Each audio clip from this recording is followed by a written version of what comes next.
Hi guys, this is Shayda Campbell from the 11th Apartment blog, and this is an 11th Apartment video. In today's tutorial, I'm excited to be covering recipe illustration. This is a great way to marry your hand lettering and illustration skills, so let's get started. So this is sort of a follow-up to last week's video where we were illustrating fruits and berries and vegetables.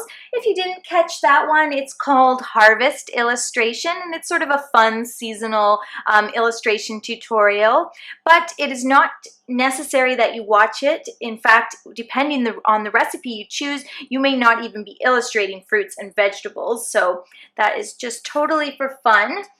And this week we're going to jump right in and talk about the recipes and recipe illustration and what that means. So the idea of recipe illustration is really all about taking a recipe, which is just this written document, and turning it into an art piece or a piece of artwork. And there's a couple different ways that you can do that. I've sort of broken it down into, you can either make an illustration-based art piece or you can make a text-based recipe art piece. So let me put up a picture of the text-based piece up on the screen.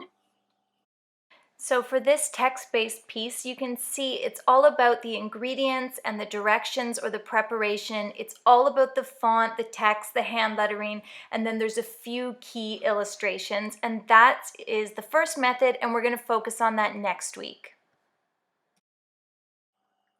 And then the second way that we can illustrate a recipe is to do an illustration-based piece of work. And this is an example of that. I've illustrated my white cake recipe. The reason I chose this is because this is a favorite recipe of mine that I go back to again and again. So it's great for me to have it in a binder or even up on the kitchen wall because I use it so often. It's just a great birthday cake, all-purpose cake. And what I've done here is, unlike the other one that I showed you, this is not a super functional recipe. I haven't written out any directions, any preparation. All I've done is I've focused on the ingredients and I've illustrated all of them. I have included measurements, and that's just up to you how detailed you want to get. It's totally at your own discretion. You can have all of the ingredients and all of the preparation. You can have just the ingredients. You can have the ingredients and the measurements. So that's your choice as the artist and illustrator, and also as the person who may be using this. How functional do you need this to be? Is it going to be hanging on a wall? Well, then maybe you're just thinking about the layout and the design. Or is it going to be part of a recipe binder? In that case, you might want it to be a little more functional and have the measurements or even the directions. And then one other thing, I've done this on watercolor paper, and I've transferred my image on there, and then I've done a little bit of watercolor paint and finished it with artist pen and some marker, and that's what we're going to be doing today. So I'll be showing you that, and we're going to be focusing on layout and illustration and how we get a design like this to sort of come together. So that's what we'll be talking about. I'll show you another example of a recipe that I illustrated. So this is my my go-to famous guacamole that I make all the time.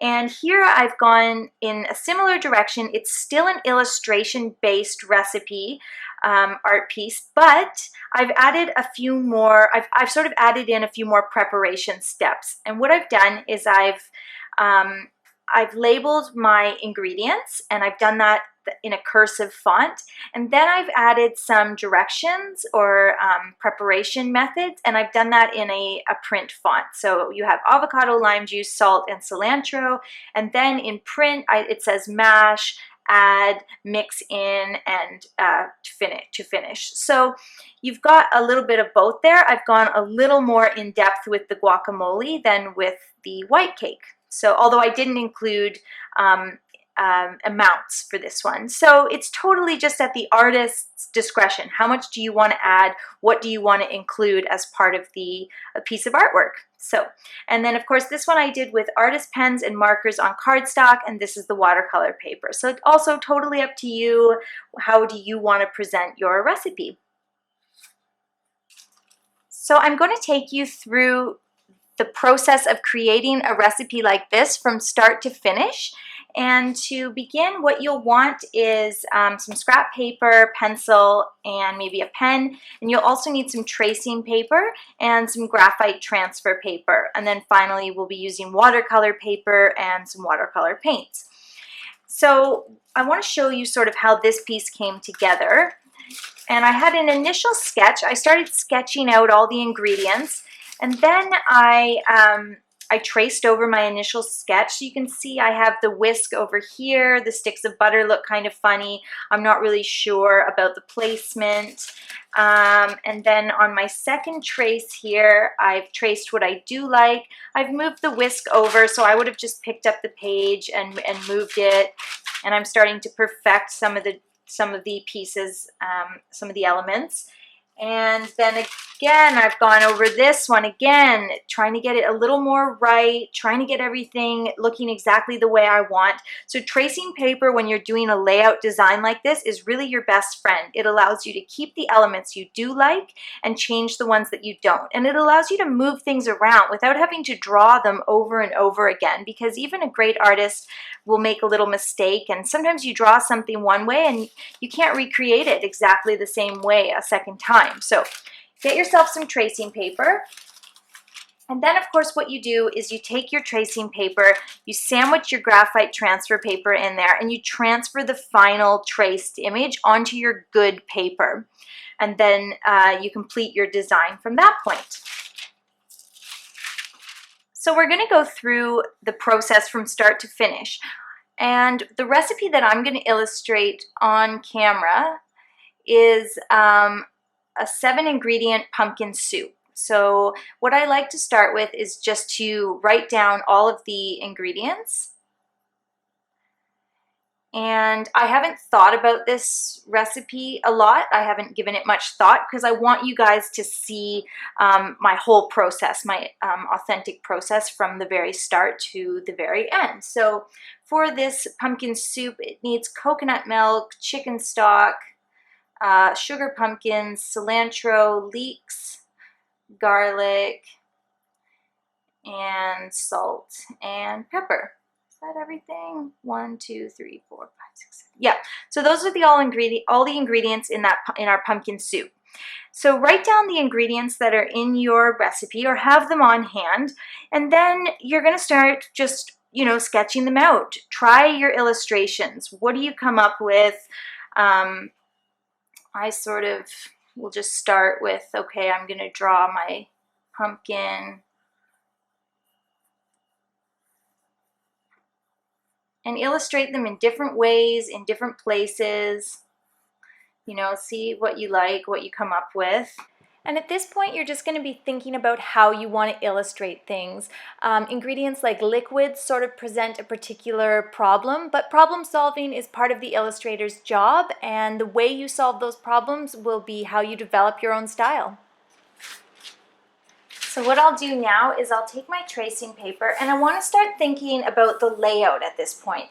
I've got some of my designs here. Now how do I want to place them? And the first thing that I want to change is I want that pumpkin right in the middle of my page, and I think I might need it to be a little bit bigger as well. So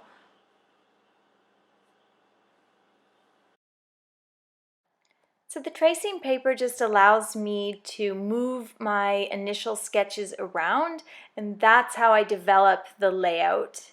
You can play around with it without having to start from scratch every time. So you can move the coconut milk to the upper right-hand corner, to the bottom left. See where things look their best. You don't have anything to lose because you're using that tracing paper. So you're going to be able to actually get your sketch to look even better as you move it around the page and develop your layout.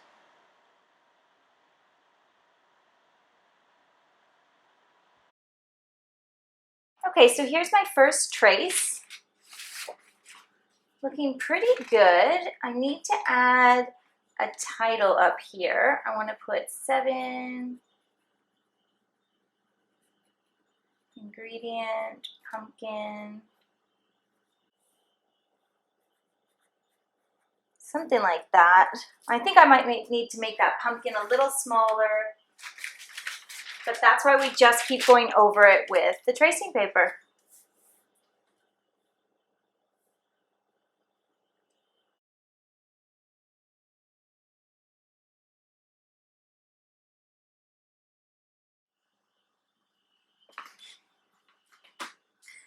Okay, so I've traced it again.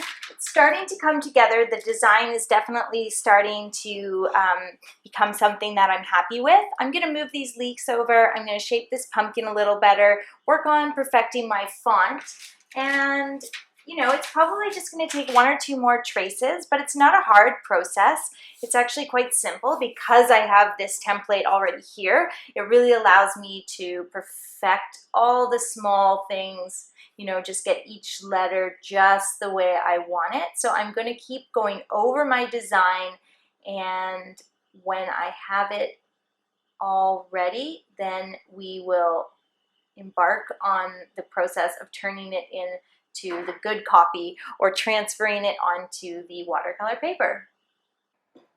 So I'm just working on perfecting that design by tracing it and moving the items around. Here I am about 5 traces in, and I'm finally happy I've got things in the exact right spot. And now I'm ready, as I said, to transfer. We're using Strathmore 140-pound cold pressed watercolor paper. That's it there. And the first order of business is just to center that design. You want to have it nice and centered on your good piece of paper. In order to tape it down in the center, I have to trim it a bit there. And then I'll just grab some washi tape, and that'll help me keep it in place for the process of transferring. Just want to get it in the center. And then grab a piece of graphite transfer paper. I'm using a Mona Lisa brand, and I place it dark side down onto the watercolor paper. I have a small piece, so I'm going to have to move it around. And then the process is just as simple as tracing it yet again. I'm just going to trace, and I'm going to transfer that design. Okay, now I've removed my transfer paper, and I'm just going to lift this up. And there's my transfer design. It's faint, but it's there. And at this point, the process gets really fun because all I'm going to do now is put some color on here using some watercolor paints and a little paintbrush. And then I'm going to go over it with my Sharpie pen. Now here you can see me starting in with the watercolor paints. I'm using craft quality watercolor discs that I got at Michael's, and the brand is Artist Loft. And I'm just mixing lots of clean water in with each disc and sort of just splashing that water onto the page. I'm not a pro at watercolor, but what I can suggest is don't overwork your paint. Just keep it light and easy breezy, and don't add too much color. I think if you follow those two tips, you'll find your results are quite good. And then I'm also thinking about what my color palette is going to look like. So I have some really necessary oranges and greens, obviously with the pumpkin and the leeks. So I'm going to add some blue on that coconut milk label where I have sort of a choice about what color I want to use. And I think that's going to create a more rounded out color palette for this piece. And I'm pretty happy with the way things are coming together. I'm just keeping it light, keeping it easy, and it's going to look great once I'm all done and I can add in those final black lines. Okay, we've come to our final step with our recipe. So I've let this dry overnight. I went to work, and so I gave it a whole 24 hours almost, but it's not necessary to do that. Depending how much water you use, it shouldn't take more than an hour, 2 or 3. And a good way to check is to flip it over and feel the back of the page and make sure there's no dampness. So once you know that your piece is nice and dry, grab an artist pen. I love these Sharpie pens. You also might want to use something like a Staedtler Triplus fine liner, or for an even darker, thicker line, just go with a regular Sharpie ultra fine point. But I'm just going to get in here, and I'm going to start going over my initial lines. I may even add some extra lines. I find this part of the process really fun. I love to do it. It's sort of like the reverse of a coloring book. All the lines are already there, and all the color is already there. You just get to add in and darken the lines and sort of add detail, and that's, I find, quite a fun process.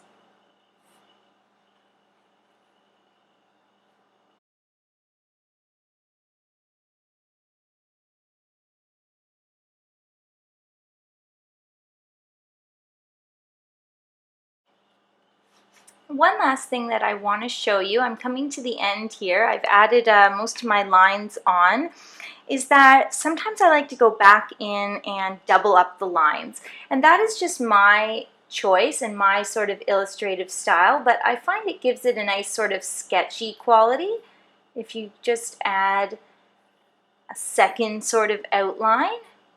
So here we'll just, and I don't do it on everything, I sort of just use my discretion, but it just kind of gives it a fun look. A few more lines.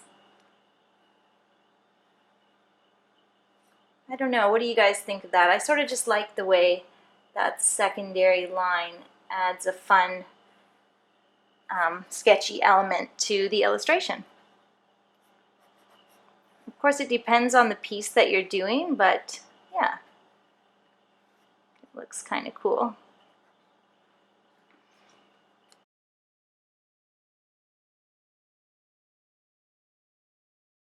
So very finally, I just want to add in the names of the ingredients, partly so that it becomes a little more functional and partly because the coconut milk already says it, so I don't want that to be sort of the only text. And this pumpkin soup is quite tight in here, so I want to tighten up the rest.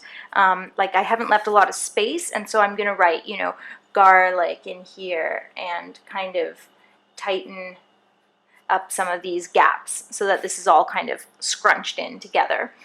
And you just want to think about where you're placing your text. Like don't put garlic underneath and then put, you know, chicken stock underneath and salt and pepper. You want to move it around so it looks fluid and sort of like it was just thrown together, but it actually takes a lot of thought. So we'll put the garlic there. And maybe we'll put leeks like this. And cilantro could be on a bit of an angle.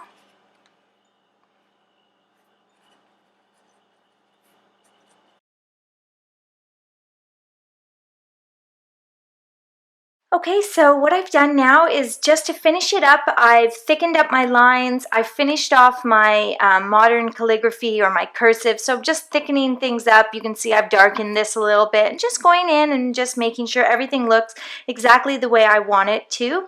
And now for the final step, all I'm thinking of is adding a little more color. So remember when we were painting, I was saying I added the blue just to sort of balance out the greens and the oranges, and now I'm sort of feeling like we're missing a little bit of red, like the illustration just needs a little bit of pop. So what I'm going to do is I'm just going to color in some of my letters here and just add a little bit of red, and then I'm all done.